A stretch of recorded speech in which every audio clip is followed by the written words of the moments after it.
यही है कि मैं 8 विषय केवल मुंह जवानी पढ़ाता हूं। Physics, chemistry, biology, history, civics, economics, geography और जनरल नॉलेज, जीके। धरती पर कोई माई का लाल जन्म नहीं लिया है कि हम पढ़ा देंगे वो बात वो भूल जाएगा। मैं पूरे भारत के विद्यार्थी को चैलेंज करता हूं कि धरती पर ऐसा कोई माई का लाल जन्म नहीं लिया है कि मैं जो पढ़ा दूंगा उसको भूल जाएगा। ठीक है। और भले ही अब युग आगे बदल गया, अब तो हम लोग पुराने टीचर में गिने जाते हैं, है ना, लेकिन अभी भी पुराना चावल में दम होता है, याद रखिएगा। मैं जो पढ़ाता हूं मुझे कहने में कोई हर्ज नहीं है। मैं फक्र से कह सकता हूं कि जीएस का जितना भी विषय पढ़ाया जाता है उन विषयों के लेसन का नाम 99% टीचर को पता नहीं होता है। लेसन, अध्याय कौन कौन पढ़ना चाहिए। जैसे प्राचीन भारत आप पढ़ लेते हैं, लेकिन किस अध्याय के बाद क्या पढ़ना है ये आपको पता नहीं रहता है। और हम लोग क्या करते हैं कि जो भी बात रोचक लगी उसको पहले रट जाते हैं। जैसे हिस्ट्री उठाए तो बाबर पढ़ लिए, कभी अशोक पढ़ लिए, कभी अकबर पढ़ लिए। ये पढ़ाई का तरीका ही नहीं है, ये बिल्कुल गलत तरीका है, जिस कारण देश के बहुत सारे बच्चे फेल हो जाते हैं प्रतियोगिता में, क्योंकि वो तो कहीं कहीं से याद किए हैं। और इधर के वर्षों में जो क्वेश्चन पूछा जा रहा है वह क्वेश्चन कहीं कहीं से नहीं पूछा जा रहा है। वह क्वेश्चन वो क्वेश्चन है कि जब तक आपके पास सिलसिलेवार तरीके से नॉलेज नहीं रहेगा तब तक आपसे क्वेश्चन सॉल्व नहीं होगा। हमारे जमाने में यूपीएससी में पूछा जाता था अकबर के बाद किसने शासन किया था, इस सब अब ग्रुप डी में भी नहीं पूछा जाता है ना। तो जैसे जैसे युग बदलता है, जब भगवान पहले आते थे तो धोती पहन के आते थे, कुर्ता पहन के आते थे, अब भगवान भी आएंगे तो उनको जींस पैंट पहन के आना पड़ेगा, है ना। तो पढ़ने और पढ़ाने की जो बात है, तो पहली बात ये कि मुझे पढ़ाने नहीं आता है अच्छा, लेकिन इतना जरूर है कि जितना ही आता है उतना में आपको नौकरी हो जाएगी, और जितना आता है उतना आप कभी नहीं भूलेंगे मैं जो बात आपको पढ़ाने जा रहा हूं। ठीक है। आप लोग को कोशिश करनी है कि मैं जो बात पढ़ाऊं उसे भूलने की कोशिश करनी है। क्या करना है? हाँ, जैसे हम नहीं कहते कि तुम याद करो, क्या याद करोगे? हमारा कोई गुलाम हो कि हम पढ़ाएंगे याद करो, भूले भाई करो ना, भूलो, जितना भूलना है भूलो। आप भूल जाओगे तो हमको कहना कि सर भूल गए हैं। बार बार पूछा है railway, SSC, Bihar police force, SI वगैरह में कलर के आविष्कारक कौन है? रंग के। आप में से किसी को पता है रंग का आविष्कारक? रंग का संबंध अपने देश में एक त्योहार से होता है। किस त्योहार से होता है? मान लीजिए आज ही होली है, मेरे हाथ में रंग का एक गुब्बारा है, सामने में 4 महिला खड़ी है, वो गुब्बारा से हम जिसको मार देंगे वो रंग का आविष्कारक बन जाएगी। वो चारों मेरी रिलेटिव है। एक मेरी मौसी खड़ी है, एक बुआ खड़ी है, एक चाची खड़ी है और एक साली खड़ी है। हम किसको मारेंगे वो गुब्बारा से? होली वाला दिन साली को मारेंगे तो साली मार रंग का आविष्कारक है। रंग के आविष्कारक का नाम ही है साली मार। रंग किसको मारेंगे? साली को मारेंगे, साली को मारेंगे तो साली मार। अगर आपसे पूछा जाएगा 10 साल बाद भी कि रंग के आविष्कारक कौन है, तो कभी आज पटना में एक दुकान पे लिखा हुआ था पागल घंटी जनरल स्टोर पटना। मैं पहुंच गया, काहे लिखा है रे? बोला कुछ खरीदिएगा तब ना पता चलेगा। मैंने कहा एक कलम दे दो, उसने मुझे एक कलम दे दी। मैंने कहा कितना रुपया हुआ? बोला 10 रुपया दीजिए सर। मैंने जेब से 10 रुपया निकाल के उसको दे दिया। वह बोला मैं ऐसे पैसा नहीं लेता हूं ना, मैं आपको ऐसे सामान दूंगा। मैंने कहा कैसे पैसा लेते हो और कैसे सामान दोगे? बोला बांस बांधा हुआ देख रहे हैं। हम बोले हाँ। तो बांस फांद के जो पैसा देता है हम उसी को सामान देते हैं। हम बोले माथा खराब हो गया तुम्हारा, बांस फांद के कोई ग्राहक पैसा दिया है? तो बोला माथा खराब नहीं रहता तो इसी लिखते पागल घंटी जनरल स्टोर पटना। हम समझ गए पूरा पागल है। मैंने चुपचाप बांस फांद के उसे 10 रुपया दे दिया। फांद के कितना रुपया दिया? 10 को अंग्रेजी में क्या कहते हैं? फांद का दिया ना 10। फाउंटेन कलम का आविष्कारक है, पेन के आविष्कारक का नाम ही है फाउंटेन। फांद के कितना दिया? 10, तो फाउंटेन। कलम के आविष्कारक का क्या नाम है? मौसी हो गई है इसकी डैनिया। मौसी इसकी क्या हो गई है? डैनिया। उसको हल्ला ज्यादा मत कीजिए बेटा। अगर हल्ला आप ज्यादा करते हैं तो मैं अपना पूर्ण योग्यता का प्रदर्शन नहीं कर पाऊंगा, है ना। मौसी क्या हो गई है? डैनिया। उसको करकिनार, मेसोडोनिया की मुद्रा का नाम है दिनार। मेसोडोनिया एक देश है बेटा जिसकी मुद्रा का नाम दिनार है। अच्छा, मौसी किसी की डैनिया हो जाएगी तो कोई किनारे ना करेगा?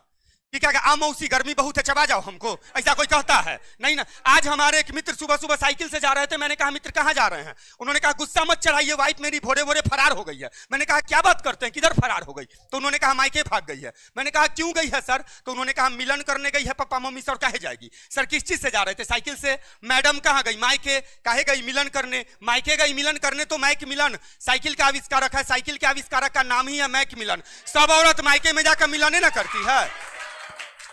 रिक्शा पर से उतरे, चाहे कार पर से, चाहे मोटरसाइकिल पर से, अम्मी से या मम्मी से मिलन करती है कि नहीं?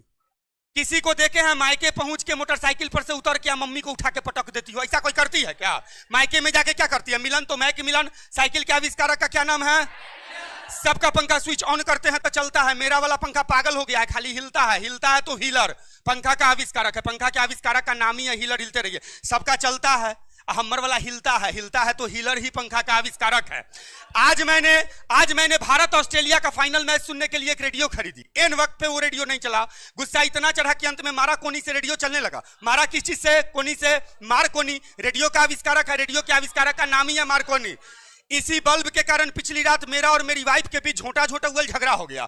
उसने कहा बल्ब ऑफ कर दीजिए, मैं सोऊंगी। मैंने कहा बल्ब ऑफ नहीं होगा। यही है कि मैं 8 विषय केवल मुंह जवानी पर। मैंने कहा नहीं करूंगा, क्या कर लोगी? केमिस्ट्री, गुस्सा चढ़ा, बहुत गुस्सा हिस्ट्री है ना। उसने गुस्से में बल्ब उतारा, नीचे रखा और एडी से ऐसा मारा कि बल्ब चूर-चूर हो गया। एडी से मारा। एडिसन बल्ब का आविष्कारक है, बल्ब के आविष्कारक का नाम ही है एडिसन। रईस लोग रिवॉल्वर को कोट में रखते हैं, कोल्ट रिवॉल्वर का आविष्कारक है। चीनी लोग कोरोना आवर में हो गए हैं बिजी, तो चीन की राजधानी का नाम है बीजिंग। जब मैं पान खाऊं तो मुझे मत टोकियो, जापान की राजधानी का नाम है टोकियो। एक ऐसा बंगला मैंने पटना में बनवाया कि मुझे डर था कि बंगला को कोई नजर लगा देगा, इसलिए मैंने बंगला को ढक दिया। बांग्लादेश की राजधानी का नाम है ढाका। सब जगह का आदमी पट जाता है, लेकिन बिहार का आदमी पटवे नहीं करता है। नहीं पटता है तब पटना, बिहार की राजधानी का नाम है पटना। सब जगह का आदमी पट जाता है, लेकिन बिहार वाला पटवे नहीं करता। नहीं पटता है तब पटना। बिहार की राजधानी का क्या नाम है? पटना। एक बार गए हम कन्या दुल्हा इटली घूमने। इटली में इतना मजा आया कि इटली मेरे रोम रोम में बस गया। कहां बस गया? तो इटली की राजधानी का नाम है रोम। याद रखिएगा, जितना अनुच्छेद आप याद करते हैं और जितना अनुच्छेद याद करवाया जाता है शिक्षकों द्वारा, उसमें एक शब्द लिखने या लिखाने की जरूरत नहीं है, केवल मुंह जवानी याद करवाया जा सकता है। याद रखिएगा, इस बात को याद रखिएगा। इकोनॉमिक्स का आप जितना टर्म याद करते हैं रट रट के, जीडीपी रटते हैं, रटने का मतलब ही है कंपटीशन में फेल होना या सिर्फ ग्रुप डी निकलना। जितना यूपीएससी निकाले हुए है वो बहुत रटा नहीं है, बातों को सही तरीका से पढ़ा है। बातों को सही तरीका से पढ़ना यही है निमोनिक्स में पढ़ना, जिसका मतलब होता है बातों को रोचक बना के याद कर जाना। ठीक है। टायर की एक कंपनी पटना आई। कंपनी के मालिक ने कहा मेरी टायर खरीद लीजिए, कभी खराब नहीं होती। मैंने कहा क्यों नहीं खराब होती? बोला सर चलने वक्त मेरा टायर लपवे नहीं करता है, तो घर्षण नहीं होता है, कटता नहीं है। मैंने कहा मैंने लपा दिया तो? बोला लपा दीजिए, 1 करोड़ रुपया इनाम देंगे। मैंने कहा रुको पढ़ाऊंगा बाद में, पहले टायर लपाऊंगा। टायर फिर भी नहीं लपा। सारे लोग हार गए। तब हम लोग जब हार गए सब लोग, तो विद्यार्थी आ गया, लड़का सब, अरे सर आप बूढ़े हो गए हैं, हम लोग जवान हैं, हम लोग से लपेगा। लड़का सब भी थक गया, टायर नहीं लपा। तो लड़की सब आगे, रे तुम लोग हटो ना, आटा रोज हम ना लपाते हैं, टायर हमरे से लपेगा। टायर फिर भी नहीं लपा, सारे लोग हार गए टायर। तब अंत में ऐसी एगो डायन आई, उसने टायर लपाया, टायर लप गया। किसी ने लपाया तो नहीं लपा, डायन ने लपाया तो लप गया, इसलिए डनलप टायर के आविष्कारक का नाम ही है डनलप। डायन लपाई तो लपना गया, तो डनलप टायर के आविष्कारक का क्या नाम है? भारतवर्ष में कोई माई का लाल नहीं है जो मेरे टक्कर का जीएस पढ़ा सकता है। मैं चैलेंज करता हूं एकदम खुलेआम, पूरे भारतवर्ष में कोई माई का लाल नहीं है जो जीएस पढ़ा सकता है। बच्चा है वो सब जो पढ़ाता है, उसको बच्चा हम मानते हैं, कुछ पढ़ा देता है 2-4 बात। मैं अगर विषय पढ़ाऊंगा ना, मिला लेना तुम, जिसको समझता है बड़का को टीचर है ना, अरे बहुत छोटा बउआ है वो सब, वो लोग को पढ़ाने क्या आएगा। मैं चैलेंज करता हूं, पटना में सीना ठोक के कहता हूं, सीना ठोक के, कि जो विषय पढ़ाएंगे बिना लिखाए पढ़ाएंगे और तुमको याद हो जाएगा। पाषाण काल अगर तुम पढ़ते हो तब पाषाण का अर्थ नहीं बतलाता है जल्दी टीचर, इस बात को जान लो। सिंधु घाटी की सभ्यता को कितने नाम से जाना जाता है? कौन कौन नाम बताओ? हाँ बेटी वो बिल्कुल गलत है। आप जहां से भी गाइड हुए हैं गलत गाइड हो गए हैं आप। 5 नामों से जाना जाता है। हड़प्पा सभ्यता को सिंधु घाटी की सभ्यता भी कहा जाता है। हड़प्पा सभ्यता को कांस्य युगीन सभ्यता भी कहा जाता है। हड़प्पा सभ्यता को प्रथम नगरीय सभ्यता भी कहा जाता है। हड़प्पा सभ्यता को लेखन प्रारंभ की सभ्यता भी कहा जाता है। जिस फिल्म का कास्टिंग आप लोगों को पता नहीं है, वो फिल्म कैसे बच्चा याद रखेगा? बतलाइए, नामे याद नहीं है कि क्या जानते हैं, है ना? और सीधा बताया जाता है हड़प्पा सभ्यता रटो, पॉइंट रटो। पॉइंट कहीं रटा गया है। पॉइंट रटने वाला विद्यार्थी कैसे निकालेगा यूपीएससी बीपीएससी? इसलिए पॉइंट रटो मत। बाबर अगर कोई टीचर पढ़ाता है तो उसका धर्म है कि उस टीचर में पढ़ाते वक्त विद्यार्थी को बाबर दिख जाना चाहिए, तब वो मास्टर है, और नहीं तो खाली बिजनेसमैन आदमी है, पैसा कमाने वाला। ठीक है, याद रखना एक बात तुम लोग अच्छी तरह कि मैं सिलसिलेवार तरीका से तुम्हें पढ़ाऊंगा, सिलसिलेवार तरीका से, डे बाय डे में, चैप्टर बाय चैप्टर, और ऐसा पढ़ा दूंगा कि तुम एक दिन भी मेरा क्लास रात में तुम्हारा नींद नहीं उड़ा दिए तो जी कुमार मेरा नाम नहीं। याद रखना, तुम किसी भी बात को, जो मैं कहानी सिकंदर तो सीधा रटने की चीज नहीं है कि 326 ईसा पूर्व में हमला किया, 323 में ऐसा, ये सब रटने की चीज नहीं है। लोग जनरली कहते हैं ना कि जीएस रटने की चीज है। जीएस में एक शब्द भी नहीं रटना चाहिए। बतलाइए, जीएस में कहीं से कैलकुलेशन है? गणित में है ना, विपिन सर कैलकुलेशन करते हैं, गुना भाग तो करना पड़ता है उनको, लेकिन कहीं देखे हैं जीएस में, हिस्ट्री में देखे हैं बाबर गुना हुमायूं बराबर अकबर बटा जहांगीर, शाहजहां के क्यू बराबर नूर जहां के स्क्वायर बटा मुमताज बेगम का क्यू, और ऊपर से नीचे काट देते हैं तो बराबर राइट आंसर मुमताज बेगम। ऐसा कभी देखे हैं क्या? तो उसको रटते काहे हैं? जीएस रटने की चीज ही नहीं है। जीएस रटने का मतलब होता है कि आपका लक्ष्य खराब हो रहा है, आप अनसक्सेस हो जाएंगे लाइफ में। ठीक है, देखिए, मैं तो आज आपसे प्रथम दिन मिलने आया हूं, आया करूंगा, पढ़ाया करूंगा, लेकिन इस बात को अच्छी तरह याद रखिए कि मैं जो बात पर, मुझे एक चीज सिर्फ आपसे, एक सपोर्ट चाहिए। जैसे माना कि मैं जितना देर पढ़ाऊंगा आप ज्यादा उत्सुक हो जाते हैं, दीवाना हो जाएंगे। अभी तो आज तो मैं सिर्फ आपसे मिलने आ गया हूं, है ना?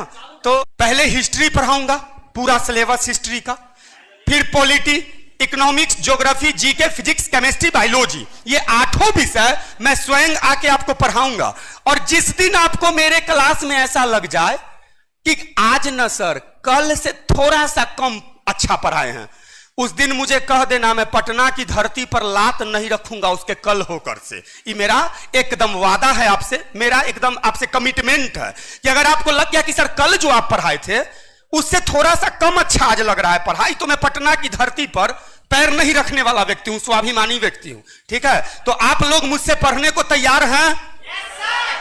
आने वाले 2 महीना के अंदर भारत का लगभग टोटल बच्चा हमसे जुड़ जाएगा। मुझे तो मोबाइल से एलर्जी था तो हम इधर उधर ज्यादा उस सब पे समय नहीं देते थे।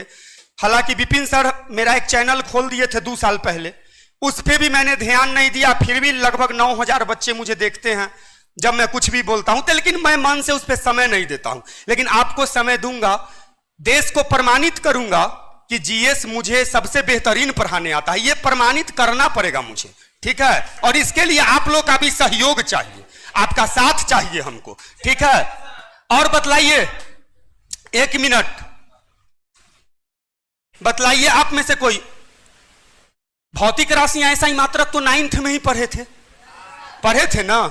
आवेश का ऐसा ही मात्रक क्या है? तो उसको तो याद किए हैं ना बेटा। उसको ऐसे हम लोग कोई भौतिक राशि पढ़ाएंगे तो वैसे याद थोड़े करवाएंगे। 2 आदमी में पटना में झगड़ा हो रहा था, एक आदमी दूसरे आदमी को कह रहा था गर्मी मत दिखाओ न तो तुमको हम ठंडा कर देंगे। इसको ऐसे भी कह सकते हैं, आवेश में मत आओ न तो कूल कर देंगे, आवेश में मत आओ न तो क्या कर देंगे? तो आवेश का ऐसा ही मात्रक है कूलम। अच्छा, कोई यही ना कहता है गर्मी मत दिखाओ ना तो ठंडा कर देंगे? ऐसा कोई आदमी है जो कहता है गर्मी मत दिखाओ ना तो तुमको हम और गर्म कर देंगे? ऐसा कोई कहता है क्या? ऐसा तो नहीं ना कहता है। तो आवेश में मत आओ ना तो कूल कर देंगे, तो आवेश का ऐसा ही मात्रक है कूलम। अब बतलाइए, ऑक्सीजन के खोज करता कौन है? प्रिस्टले। उसको याद किए हैं। एक मरीज लेकर मैं पटना, सीधा रट के याद किए हैं। ये आपकी आत्मा जानती हो कि रटे। अगर आप हमसे पहले से पढ़े रहते तो आप एकदम सीधे तौर पे उस, मतलब आपकी आत्मा कहती कि इसको याद करने की क्या जरूरत थी।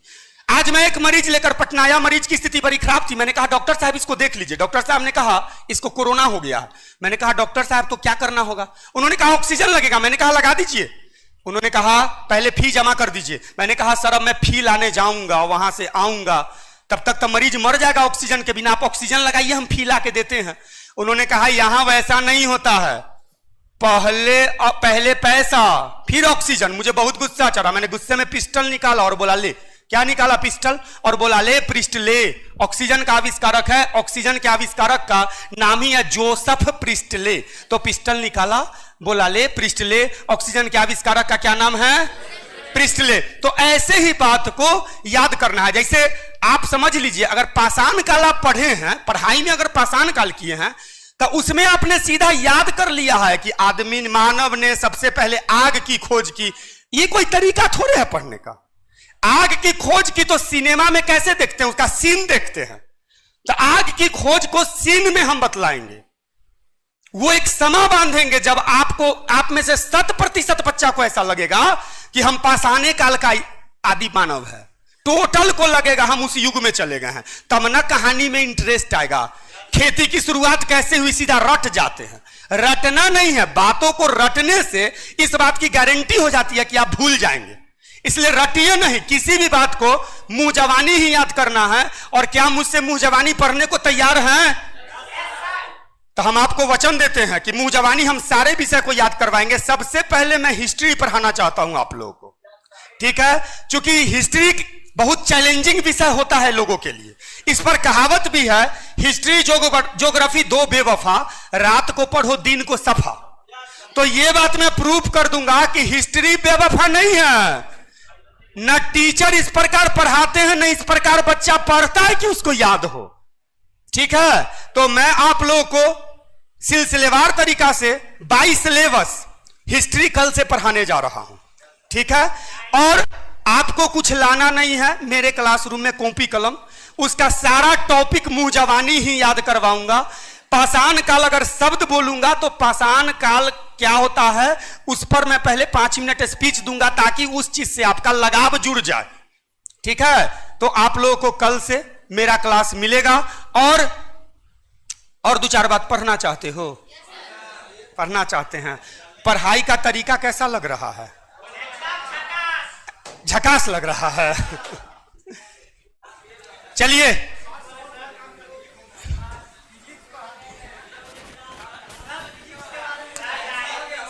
सुनिए, मेरी बात को सुन लिया जाए।